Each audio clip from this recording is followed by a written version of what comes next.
ស្ដីពុកម៉ែបងប្អូនអ៊ំពូមីងចាវិលមកជួបភាសាជាថ្មីម្ដងទៀតហើយជាមួយនឹងដំរីឆ្នោតវៀតណាមប្រចាំថ្ងៃសូមបងប្អូនជួយចុច Subscribe និងរូបកណ្ដឹងម្នាក់មួយផងដើម្បីទទួលបាន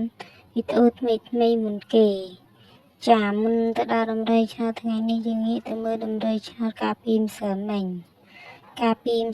ដំរីឆ្នោតម៉ោង 1:30 នាទីរបស់យើងចូលចំលេខត្រេងមួយគ្រាប់ចេញដាក់32វាចេញ32ចំប៉ុស្សេចំណែកលេខធំយើងមានចូលទេជឿទៅមើលម៉ោង 4:30 នាទីម្ដងម៉ោង 4:30 នាទីលេខរបស់យើងក៏ចូលចំលេខត្រេងមួយគ្រាប់ដូចគ្នាចេញចំ67ចំប៉ុស្សេដូចគ្នាចានឹងចូលចំលេខអូយើងអូខ្ទង់5វាចេញ53ចំប៉ុស្អាចំណែកលេខធំយើងមានចូលទេជាងទៅមើលម៉ោង 6:30 នាទីម្ដងម៉ោង 6:30 នាទីដំរីឆ្នោតរបស់យើងជួយចំលេខអូដូចគ្នាបងប្អូនជាងអូខ្ទង់5វាចេញ51ចំប៉ុស្អាចំណែកលេខត្រេងវាចេញគុណបងប្អូនជាងដាក់17វាចេញ71ហើយក៏ចេញ18ដែរស៊ីមួយលេខចំណែកលេខធំយើងមានចូលទេកាលពីម៉ោង 6:30 នាទីម្សិលមិញ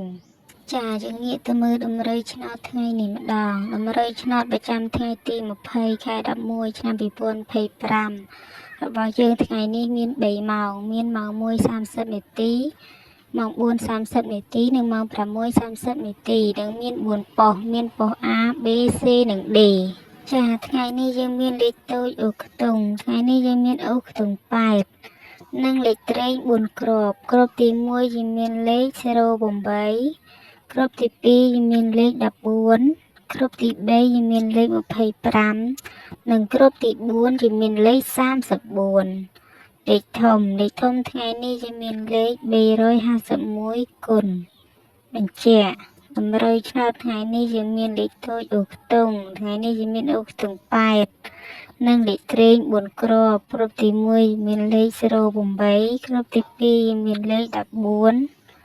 គ្រាប់ទី3យើងមានលេខ25និងគ្រាប់ទី4យើងមានលេខ34លេខធំថ្ងៃនេះយើងមានលេខ351គុណចាដំរីឆ្នោតប្រចាំថ្ងៃទី20ខែ11ឆ្នាំ2025របស់យើងថ្ងៃនេះមានតែប៉ុណ្ណឹងចាបងប្អូនអាចយកទៅផ្សងសំណាងឬក៏មើលលេងកម្សាន្តបានចាអរគុណច្រើនដែលបានទស្សនាសូមឲ្យបងប្អូនមានសំណាងល្អនិងហេងគ្រប់គ្នា